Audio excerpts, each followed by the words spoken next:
पश्चिम बंगाल के भारत और बांग्लादेश की सीमा को बतौर कॉरिडोर बांग्लादेशी नागरिक और खासकर भारत के खिलाफ जिहाद उठाने वाले लोग यानी अलकायदा, जमातुल मुजाहिदीन बांग्लादेश और अंसारुल बांग्ला टीम के सदस्यों को अंदर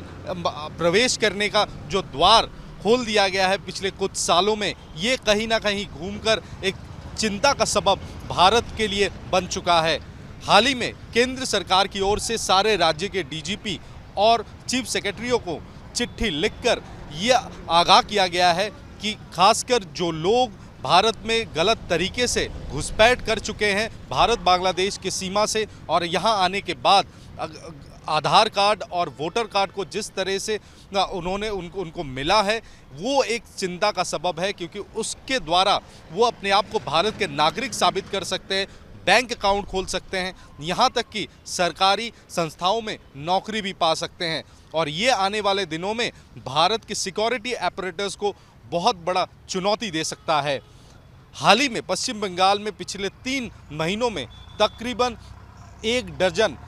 ऐसे लोगों को गिरफ्तार किया गया था जिनका सीधे तौर पर लिंक अलकायदा,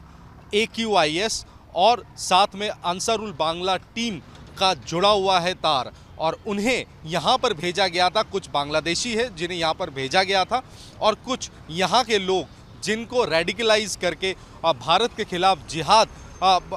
घोषित करने के लिए इस्तेमाल किया जा रहा था। पश्चिम बंगाल के कोलकाता पुलिस के स्पेशल टास्क फोर्स और पश्चिम बंगाल पुलिस के स्पेशल टास्क फोर्स अलग अलग जगहों पर छापेमारी करके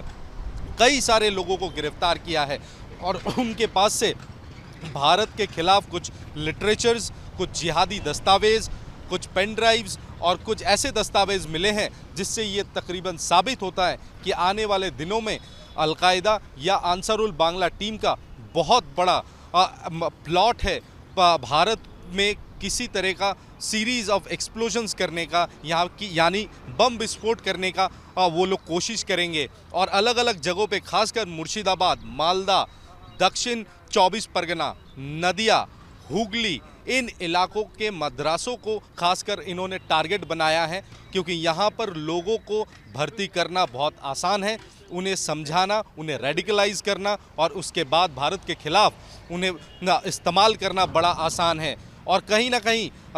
पश्चिम बंगाल सरकार हमेशा से ये रवैया अपनाती रही है कि घुसपैठ जो होता है वो अगर भारत बांग्लादेश की सीमा से होता है तो वो कहीं ना कहीं BSF को देखना चाहिए, और BSF केंद्र सरकार की ही एजेंसी है। लेकिन BSF और तमाम सिक्योरिटी एजेंसीज़ का ये मानना है कि एक बार अंदर घुसपैठ करने के बाद कहीं ना कहीं यहाँ पश्चिम बंगाल के कई सारे ज़िले ऐसे हैं जहाँ पर लोग बाकायदा पेरोल पर काम करते हैं, इन्हें जाली दस्तावेज़ देने का, इनका वोटर कार्ड बनाने का, इनका आधार कार्ड बनाने का और इन्हें पूरी तौर पर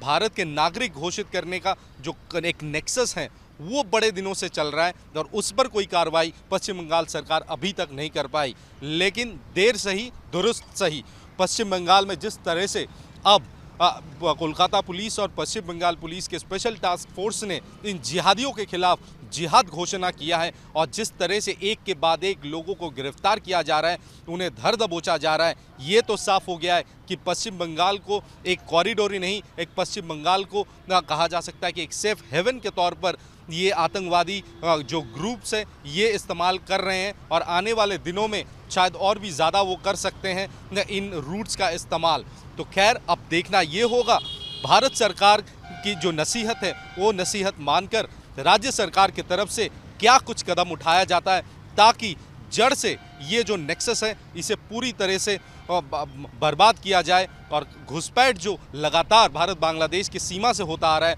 उसे किस तरह से बंद किया जाए, इस पर कहीं ना कहीं राज्य सरकार को गौर करने का वक्त आ गया है। वीडियो जर्नलिस्ट सुमित सरकार के साथ तपस सेन गुप्ता, न्यूज़ नेशन, कोलकाता।